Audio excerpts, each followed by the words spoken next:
Can we try pausing it or anything like that?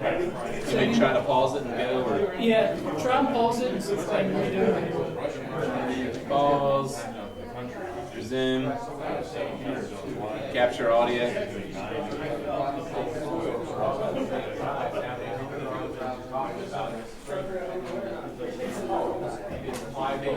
Yeah.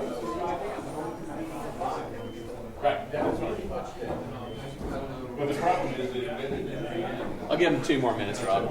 I usually give him 20 minutes, but 10 minutes this time.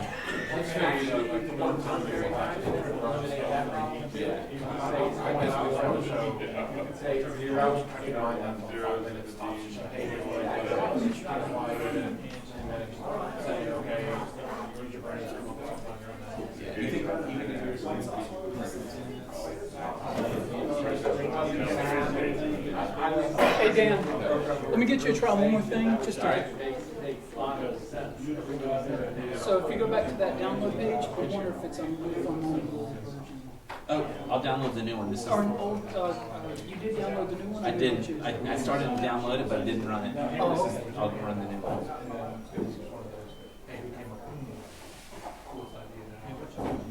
Repair. So I removed the other one.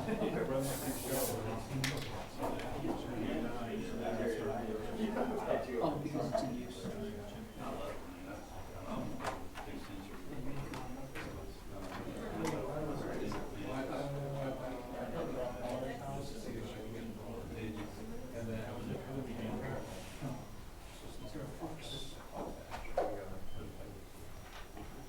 It says it was successfully removed.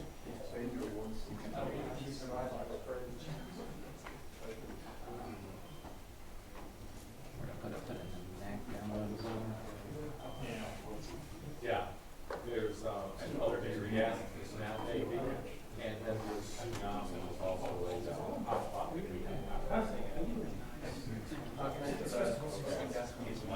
Try that.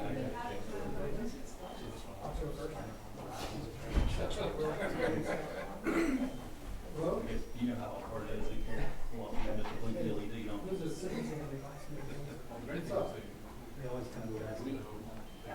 Let me kick it. Yeah. Hi everyone. You ready, Jess? Yeah, welcome to Charlotteiot, and this is our 23rd meeting. And last month we did something a little special with the Riot Group. I'm going to go through my slides and talk about that in a little bit. But we've got 785 members, so we've been growing pretty good, and it's from really fun hack events like this one. And to pull off such a cool group, it takes a lot of help. And all these people here, raise your hand if you're on this list.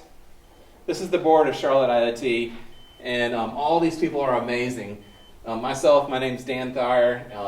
Graham Hardy, over here, he does facilities and orders the food. Rob, he's our hands-on lab coordinator. And Joseph, he's doing the streaming on the video, and he just ordered our t-shirts and has his hands in a lot of areas. Mike is our swag coordinator, and he's the one who hooked us up with our very good friends, Hackster, who are amazing. I'm going to go through some slides on how cool they are. And Jennifer, is she here? She does our social media, our Twitter, and adds you to Slack, does the invites, and has all these really cool APIs that she wrote that run on a Raspberry Pi that when you join the group, it like integrates you with all kinds of systems.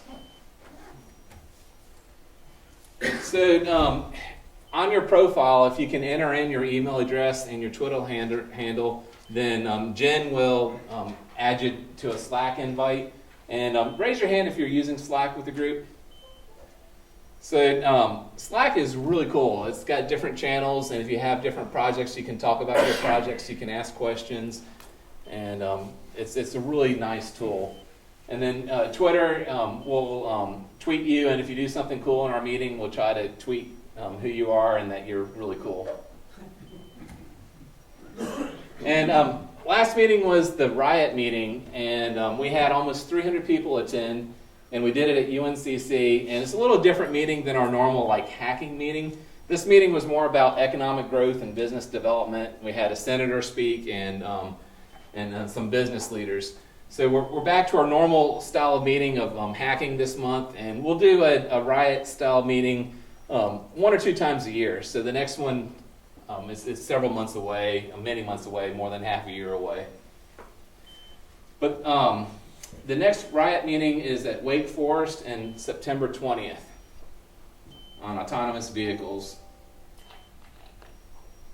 And have you guys heard of the All Things Open conference? So the end of October, it's a shame it's right near Halloween. I'm just going to be camping up in Raleigh because Raleigh has all this really cool stuff going on. All Things Open is October 26th through 27th. They've got 2 concurrent tracks of IoT. So it's going to be like IoT goodness all day. I'm speaking in one of the sessions. And there's also IoT demo tables. And I submitted some products to demo at those tables. So hopefully I'll be able to do that too. But it'll just be like a day of, or 2 days of IoT goodness. And then Raleigh Code Camp is that weekend. And the day before Code Camp, if they get enough people, they're going to have a day of data science, like machine learning type stuff. And so if you're interested in that, then contact me and I'll send you the right connection, because it's going to cost a little bit of money for that, but not very much. And the All Things Open conference costs a little bit of money. I forget how much. Hit the website. It's really cheap. You guys should all go to it. And Maker's going to make. October 8th is the Maker Fair, and we're going to do it up big this year. Last year was Charlotte's first Maker Fair, and we had 3,500 people at it.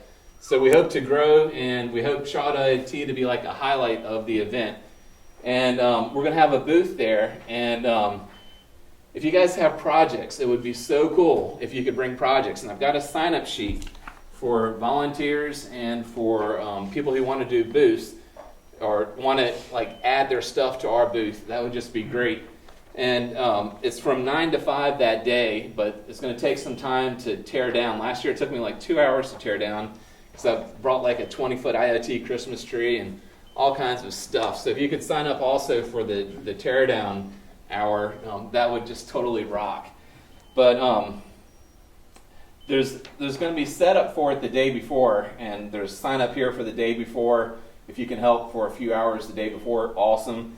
Anything you have availability on, I put a slot for 3 people for each hour. If you're at the event and you can do like back-to-back multiple hours, then please do sign up for like multiple hours, and that would just help us out, because we wanted to do workshops along with our really cool booth. And we're going to help kids teach them how to solder. And we've got 45 rocket badges, and their total value of those is around $600 we're going to be giving away. We've got soldering irons and solder for the kids to do, and it's going to be really fun. And what the rocket badge is you encode a message on it, and you put it on a lanyard, and you spin it on your finger, or put it on a bike tire, or put it on a fan, and it says the message as it spins around real fast. It's kind of cool. And the other thing we're going to do is a hack event just like this event, and it's going to be with the exact same toys, the Intel Edison and the Grove starter kit, the IoT kit, so the Plus kit, and Rob's going to be facilitating the hack event, but we'll just have it go like free form throughout the day at booths beside our booth, those 2 workshops. And so the more volunteers we get, the better off we'll be able to pull it off and just make it a really fun day. So let me take this list, and if you guys could sign up for stuff if you have availability, and awesome. The day before too? Yeah, this first thing is for the day before for a couple hours of setup. That would rock. But it's going to be fun. And one other benefit is the first 10 volunteers who sign up get this really swag t-shirt. And Joseph designed this t-shirt, and I'm really stoked about it. It's got our logo in the center and all kinds of IoT stuff, and the Logical Advantage logo. But it just is a really nice shirt. So thank you, Joseph, for designing that. And tonight, our meeting sponsors. Hackster.io is amazing. We just got their highest tier is the silicone tier, and I love the name silicone. not gold, it's silicone. It's more valuable than gold. But they're now upping what they give us to $200 a month. And they were giving us $100 a month, plus a ton of cool swag. All this stuff on the table is 1 month's supply of swag. Insane. We even got flashlights this time. And like all these kits, they gave us the 26 kits for tonight. It's just amazing. ThingWorks, I'll go through a slide on them, but they're paying for dinner. And Graham, where's Graham? You want me to can you do your commercial? I can do it and then you can fill in what I leave out. So we're sitting at Snap AV. They totally rock. They give us this venue. They make everything easy. Graham helps with our connectivity to make sure all the labs work. He tests out the labs. He gets people from Snap to help us and test out the labs, test out Wi-Fi. They're just like a dream place to have this event. And they're always hiring. Last month they did a thing on or 2 months ago it was on architecture. And Graham talked about the really cool scalable architecture. Each month they get like 20,000 more devices on their cloud. Is that about right? Yeah, we're up to 168,000. 168,000 devices. So, and they do crazy scale. They're using Node.js and all these little microservices, all talking to each other and doing really sweet things. So if you guys are wanting to do IoT or Angular type development, then Snap is really cool. Anything else? You did awesome. Awesome. I'll never speak again. And I'll talk about Logical Advantage in a second. So ThingWorks, they're paying for dinner tonight, and the representative is out of Hickory, and he has hand, foot, mouth disease. So he wasn't able to come tonight, but he still paid for dinner. And so I thought that was like really sweet.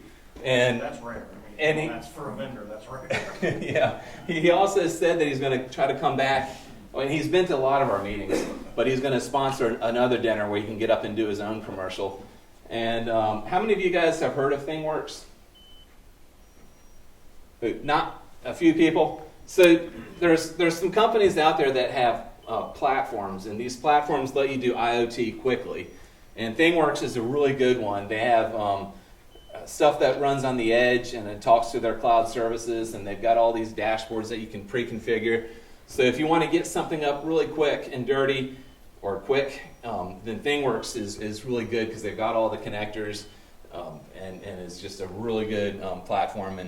And I wish I could give it justice, but Dan, when he's here next time, can talk to you about it.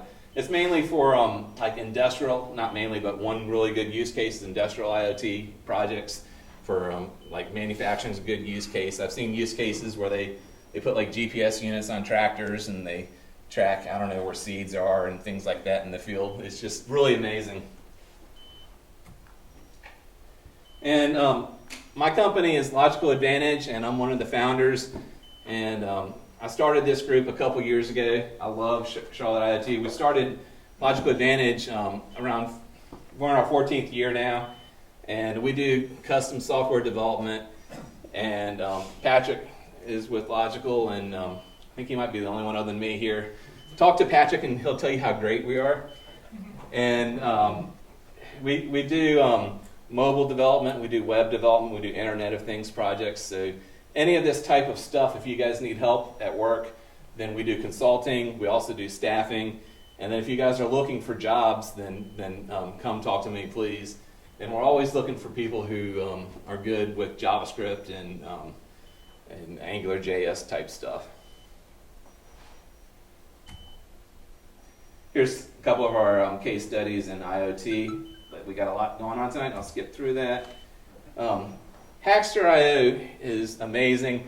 If everyone could give a tweet to Hackster.io right now and thank them for all their cool swag, and thank them, it's Hackster.io is their Twitter handle.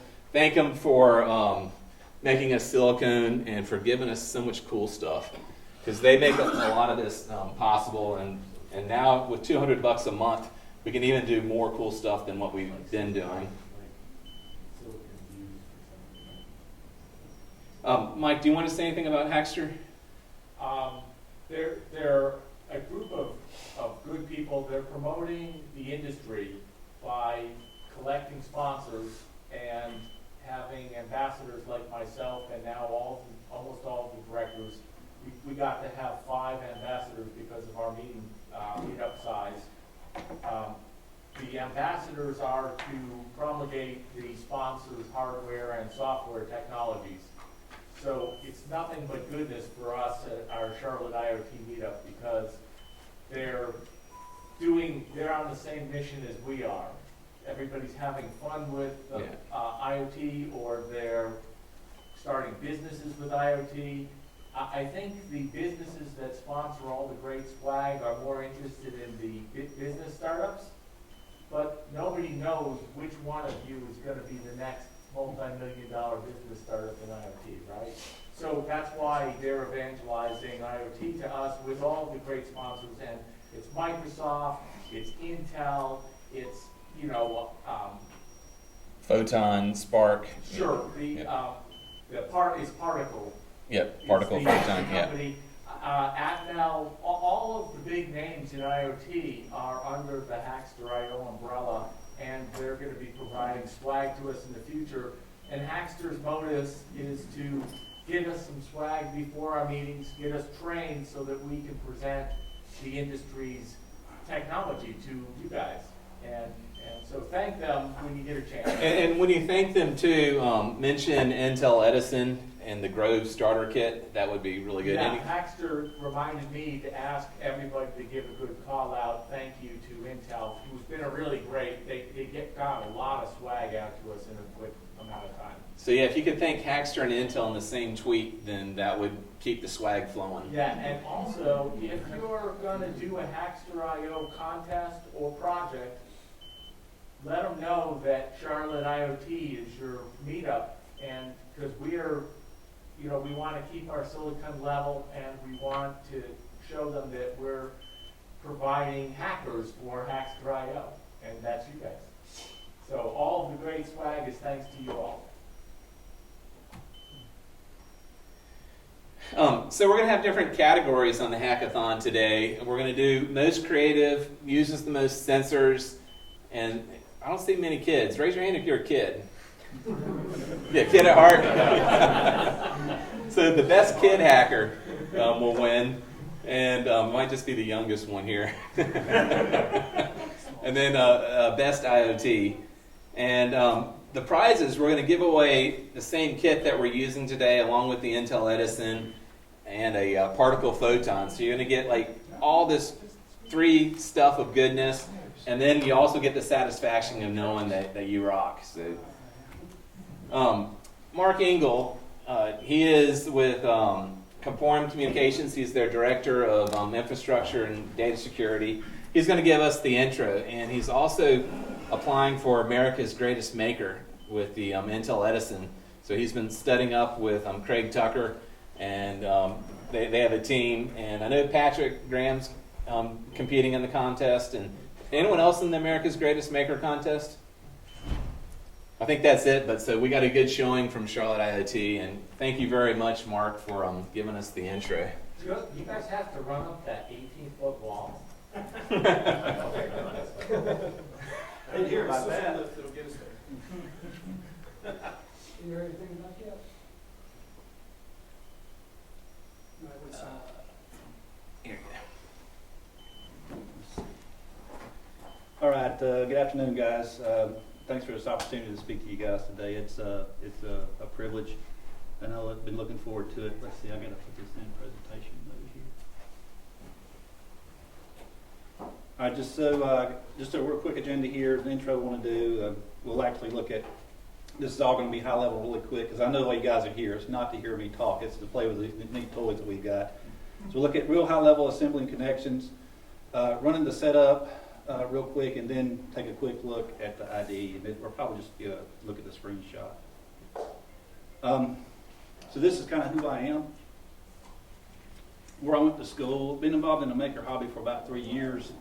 The reason I have these pictures up here is, if you ask me what I would rather be doing, working with electronics or fishing, I would rather be fishing. But that's just the truth. But being involved in these open source communities, has taught me things that I didn't know before. I'm not an engineer. I'm a business administration major, and I kind of went into technology. But being involved in these open source communities have taught me the things that where I can make a fishing experience better for me. So I didn't always wear these things, and by the way, it's hard to see most of you guys. I had a problem with seeing my depth finder. It was too low. So I was able to 3D print some mounts and raise the depth finder up so that I can now see it. You notice a little antenna right here. So it's a remote control trolling motor. And it's a great trolling motor, but the reception was terrible in the back of the boat. So when I'm in the back of the boat, if I'm fishing out of the rear of the boat, I would have to turn around so I could get reception. The things that I was taught in the open source or the open pilot community, I learned about antennas and improving the frequency or the extending the range and stuff like that. So I was able to, now I don't have to tie my boat up to the dock. I just push it out, and when I back my trailer in, my trailer into the water, I actually can remote it over to the trailer, and I put it on the trailer that way. Tying it up to the dock is where I used to get beat up and stuff like that, getting dents in the boat, so I no longer have to do that. This one is really cool. So that's a 3D printed bracket that I made. I had a flat tire 2 years ago, and it destroyed the aluminum bracket. That bracket has been on there about 1.5 years. My trailer, it outlasted my trailer light. I had to replace my trailer light last weekend. So just to give you an idea about some of the things I'm getting involved in and to help us kind of connect here with doing the presentation. So pretty cool, huh? So I don't know many fishermen to do that, but I'm at least one of them. So I wanted to show you the getting started page. And there's a link there at the top. When you're actually following through the directions, you need to pay close attention to the steps that it's presenting to you.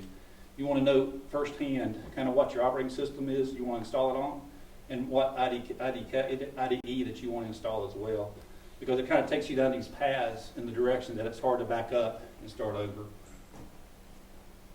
And there's a nice follow along on the left hand side that'll help guide you through the install. So this is just a quick comparison between the Edison and the most recently announced Joule. The Edison by far is a really cool development board. It's really fast compared to some other development boards out there. But you can see from some of the specs, they've actually doubled what the Edison can do in the Joule platforms that are available. Twice as much processing power. And with the top of the line, the 570, there's 4 times as much storage space as well. So, and it looks like there's some things going away. You can see there's no SD card or SD connect IO over here for the Joule, and then looks like SPI is going well as well as OTG.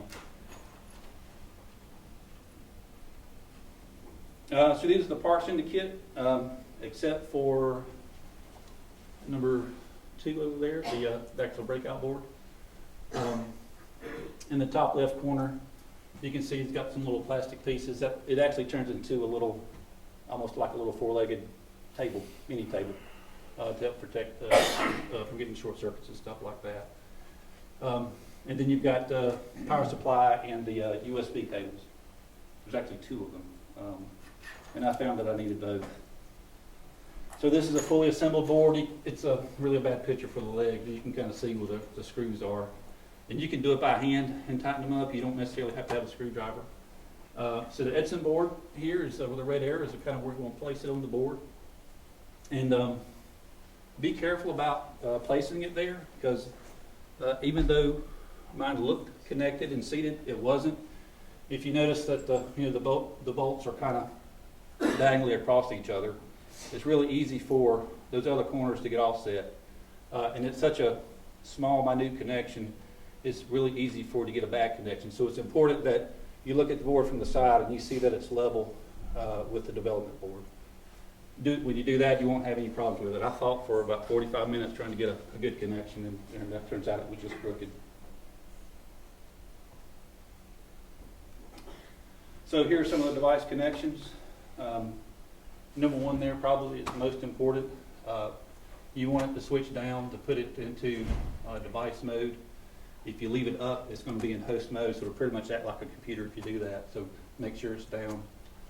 The number 2 connection is your OTG connection. I didn't get a lot of opportunities to play with it, but that's kind of where you can do Ethernet over USB connection and connect to 192 to 168 address. 3 is your typical UART connection. That's where you do your serial comms. And 4 is the power connection. And I tried it without the power, but it really acted sporadic. Because sometimes it would fail a download. Weird things would happen. So I found that even though you should be able to do it, I found that most of the time I had to have both USB cables connected and I had to have power connected as well. The thing about the power cord that's aggravating is it's only 2 feet long. So we're going to get really friendly tonight if there's not that many receptacles around. So, if you buy one of these things, make sure you get an extension cord at least 10 to 15 foot long. And just a small one would do.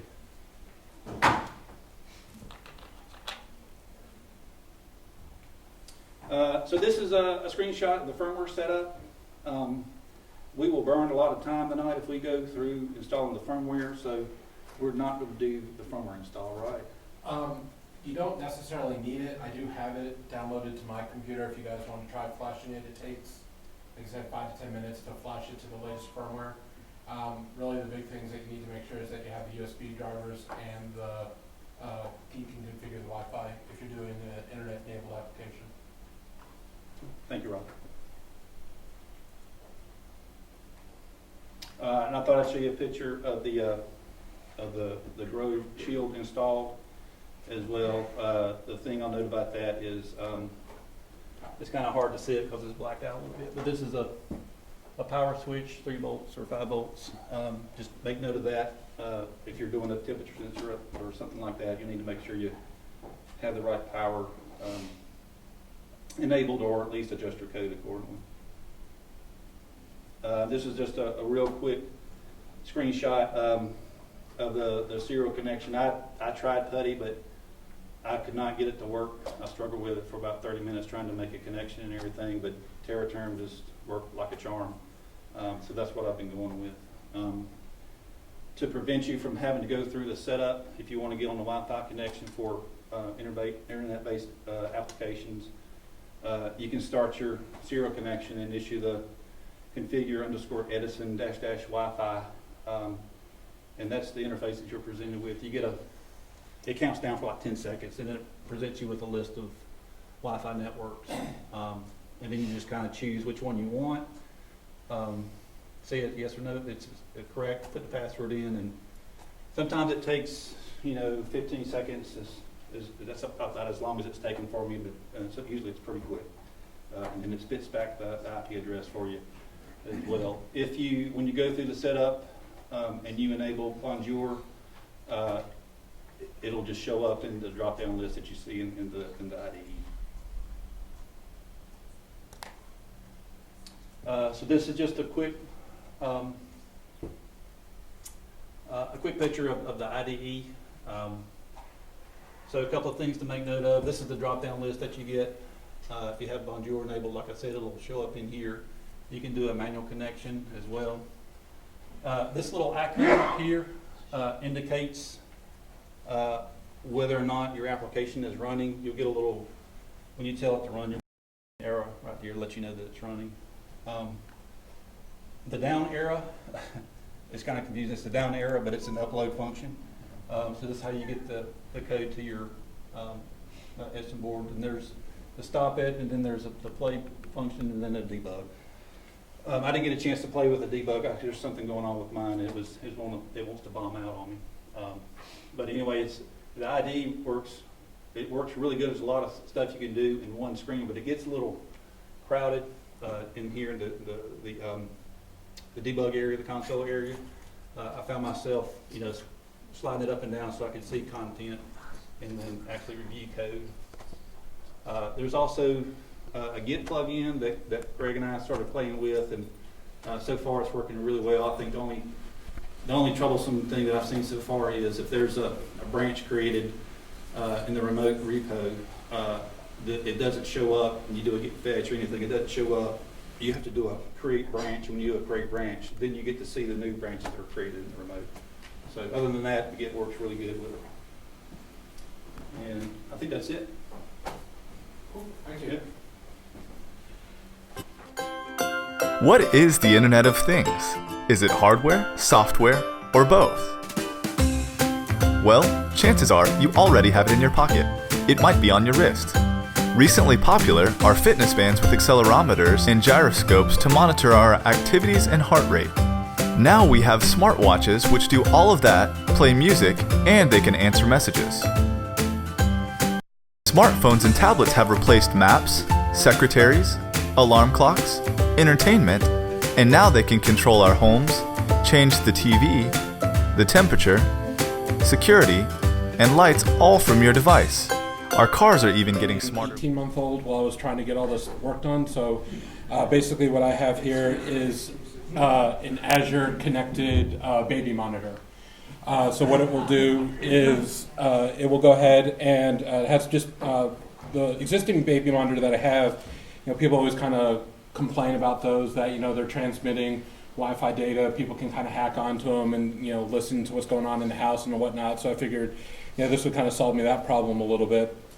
And what I've done is I played around with all the various Grove sensors and just kind of picked out a few that I like. For the purposes of this sample, I pulled out the temperature sensor because I guess that's an important thing with babies. And the second one is a noise sensor. So once we hit a certain threshold, it just basically will send that data up to Azure. Now, one of the cool things about this is this groove sensor is that basically it's an Arduino shield.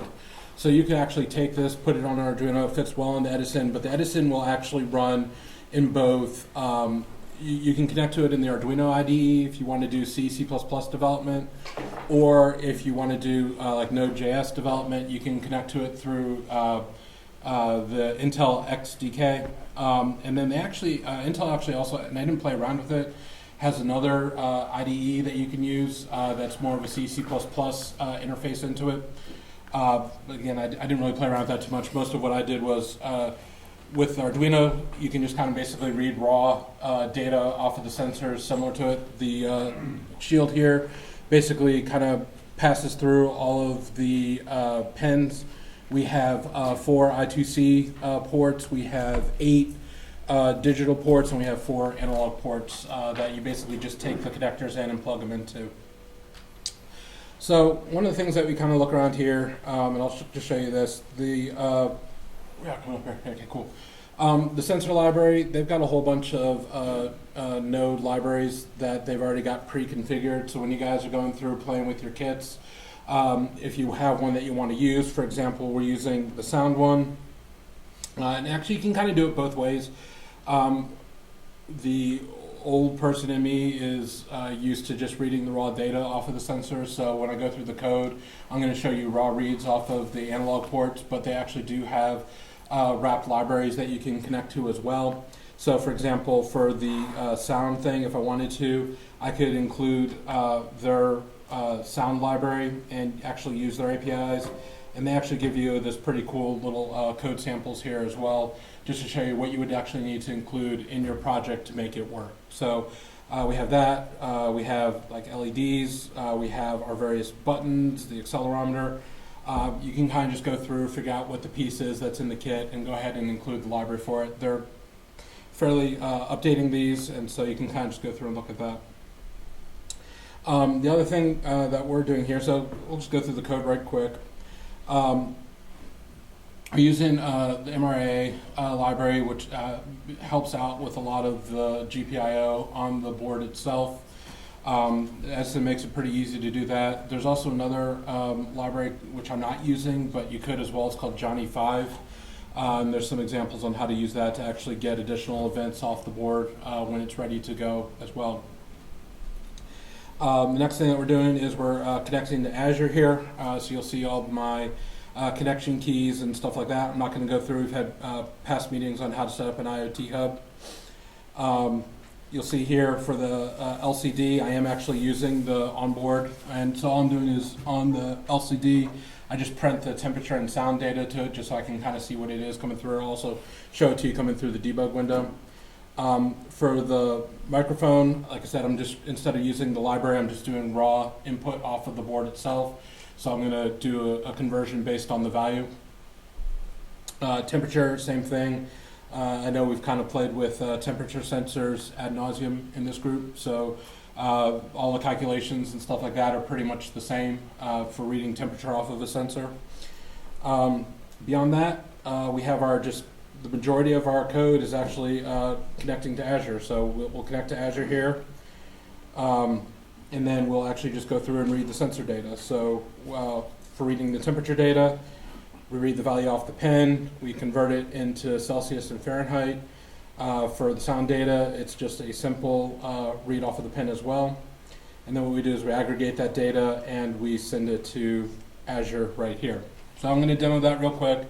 It was working before the meeting here. With my luck, that's going to change, but we'll see here in a second. So the first thing we got is we're going to connect to the device. So I do not have Bonjour installed. If you do, as Mark said, it'll show up here pretty nice and easy. But what you can actually do is you can go in here, add a manual connection. All you need to do is, if you're looking in the initial setup tool, you can get the IP address off of that tool and connect to it. By default, it doesn't have any sort of SSH enabled or any password on it. Once you do enable it though, if you, for whatever reason, forget your password, then you have to reflash the firmware in order to be able to access the device again. So if you do set a password on the device, make sure that you remember what it is. That being said, I don't think for tonight's lab that you guys are going to have to worry about actually flashing the firmware. It's not the most recent, but it is fairly current, so you should be able to go ahead and just be able to use what's there. If it is something, if you're planning out your project and you want to kind of flash it in the background, there shouldn't be any problem doing that. I do actually have it downloaded locally, so that if you want to bring me a USB key, we can copy stuff over and go from there. But hopefully everyone got everything set up per the email yesterday. All right, cool. So with that being said, we'll go ahead and connect.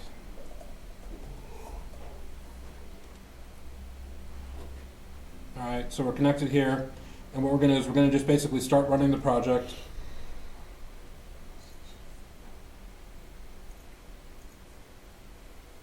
So we just got it connected to the Azure, and what I can actually do is I can actually connect with my Azure client here.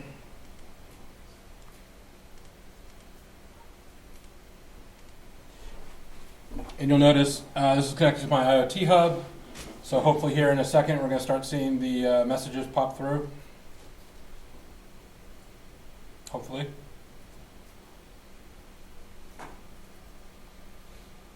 And it becomes a really embarrassing demo when that doesn't happen.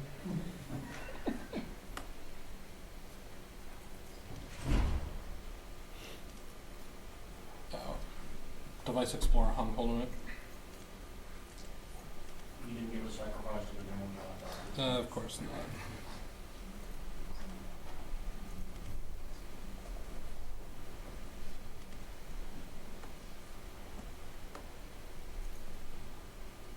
Now Device Explorer won't come up at all, so that's cool.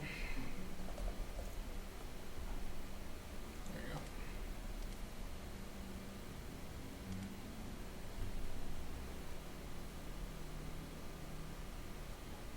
There we go. So you see the events are going to start coming through here.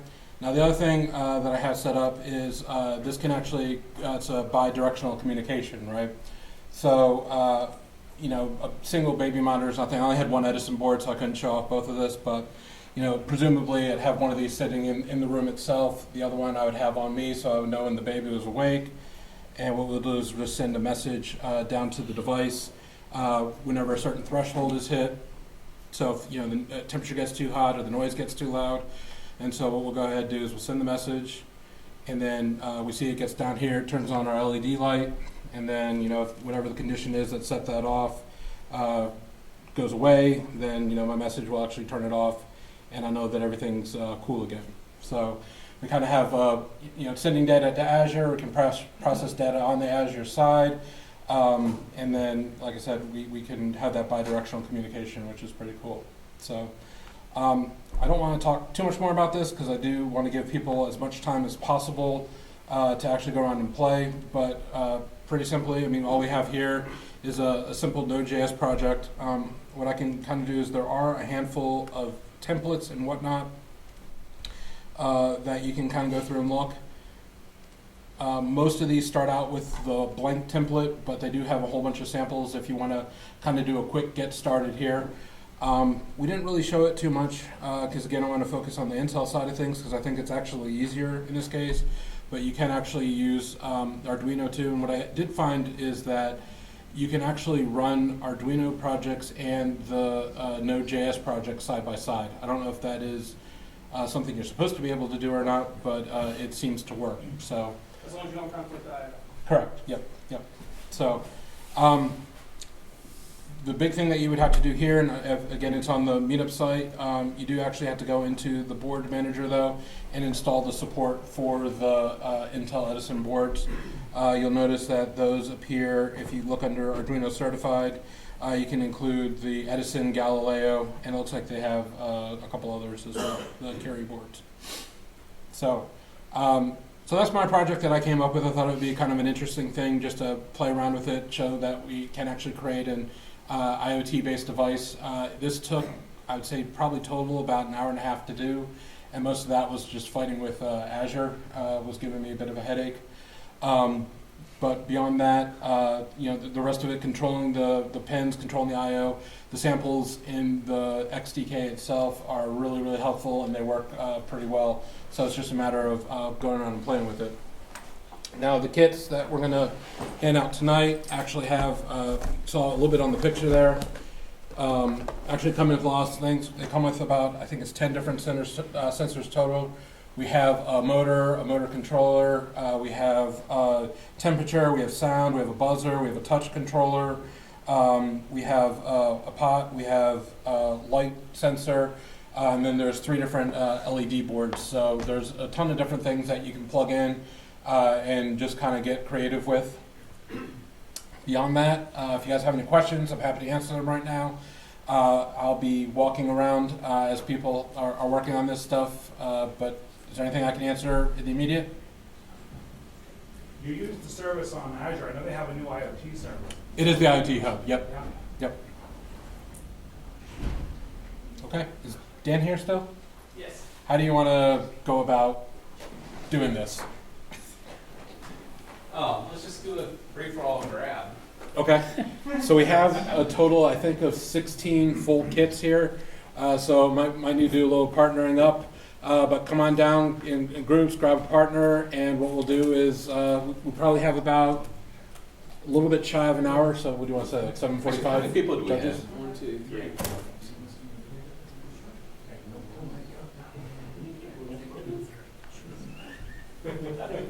What I'll do is you guys can just move next to each other and partner up, and we'll just pass this out so you don't have to Dan, come I have down. an admission. Yes. I have not pre-installed the software. Okay.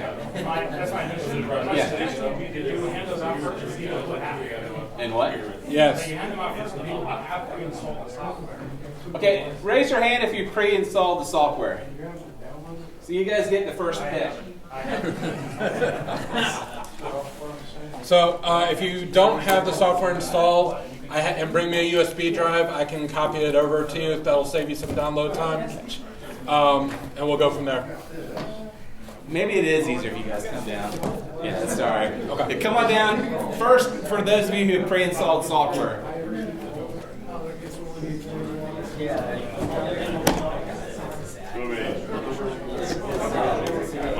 One of each. Oh, okay. Yeah. Grab one of each. Were you able to see any of that on the? Yeah. Okay, I was about to say I didn't even think about it. No, you guys need the software installed. Yeah, do you have a USB drive? I do not. Oh, you need the Intel also. Did you say you had a USB drive that has everything on it? Okay, now, anyone else who wants one, come on down for the free-for-all grab. One each, yeah. This is Windows, I'm assuming? Yeah. Yeah.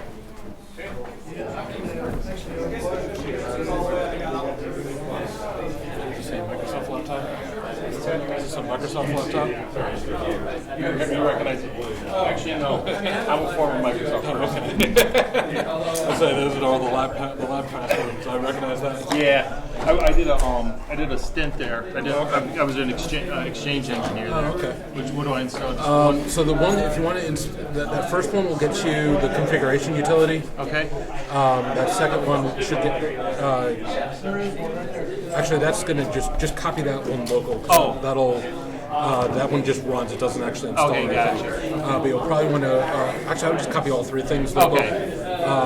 And then you can just go ahead and install it, and that way we can hand Gotcha. that off to whoever else. That makes sense. Yeah, I was an exchange engineer. Okay.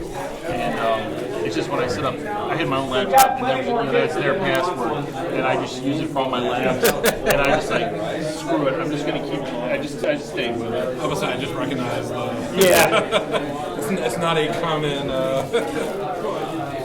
I just got used to typing it so fast. It's just like, this is what I use for all my lab passwords. Okay, so I get out of here. So then you can use this to connect and flash and update the device and whatnot. And then We're done. Okay. So what do I do now? Oh, I got one too. So you're free reign. Go for it. Okay. Assemble the kit, and you're good to go.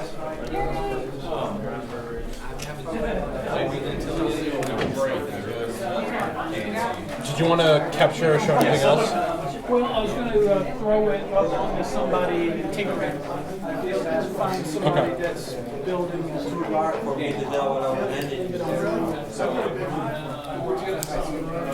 Hey, Boston Patrick, can I put my webcam on my building?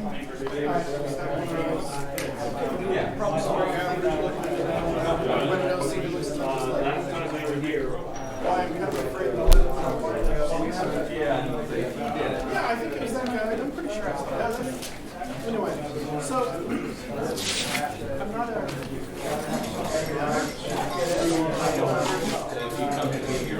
Oh, okay. All right.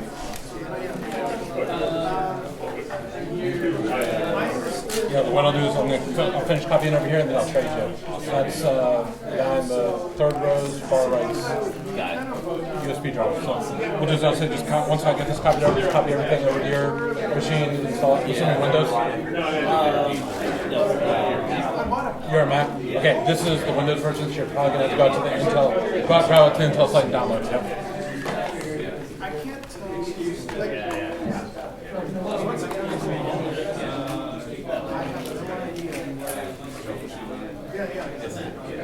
Where do you go? Like, I find the internet routine, like, computers to be part of this hard. You got your glasses on. Oh, you didn't get over.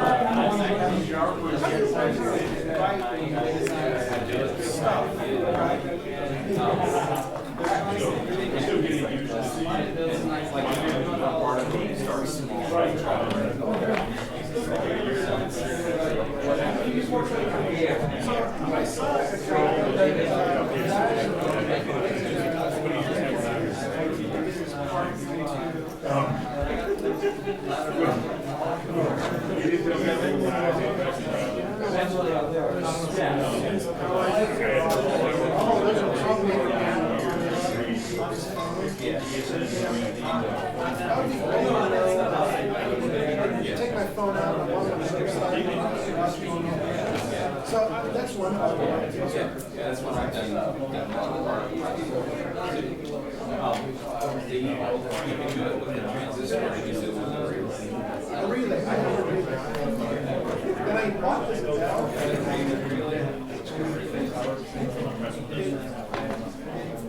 I don't know, it has three. So if you have the particles board,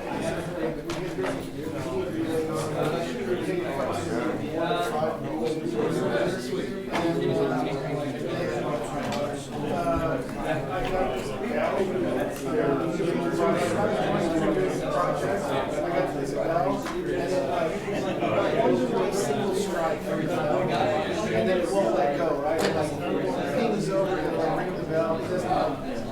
fix the cabbage. It's screwed up, like something isn't right, but I have no idea how to tell where do you go from there? You know what I mean? Yeah, so the first thing you want to do is just make sure you turn on the pin.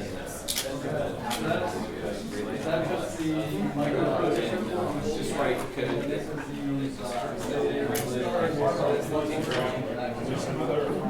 So you can actually. Take out the LED on the board. If you could just about it and turn it.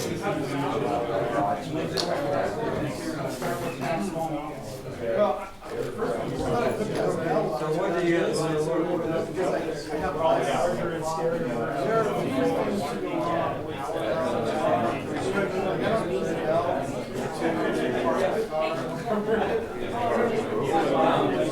You can also test the relay out the board and wire up the relay. Power on the two ends. And I'll just test that circuit works.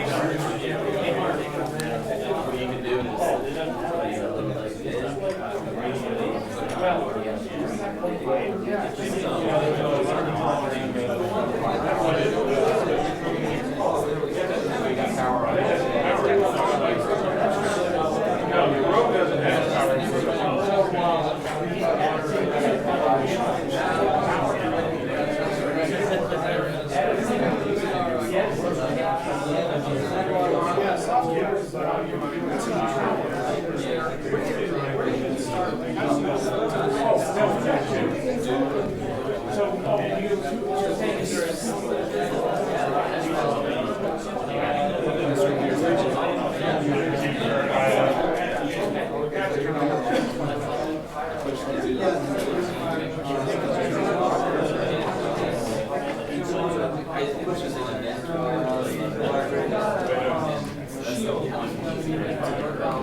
This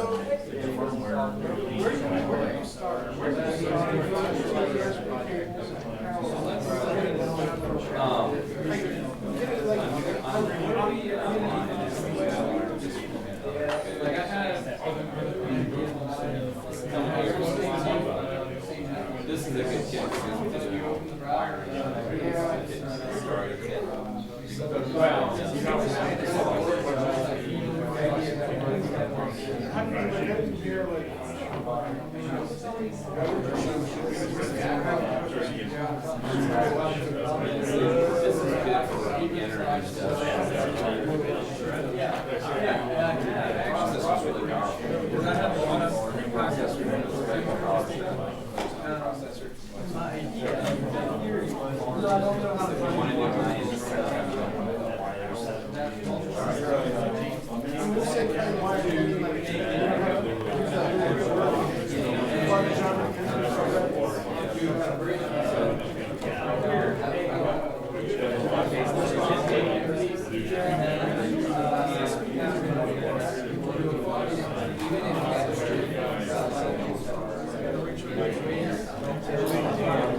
for mine. I wouldn't do it this way now.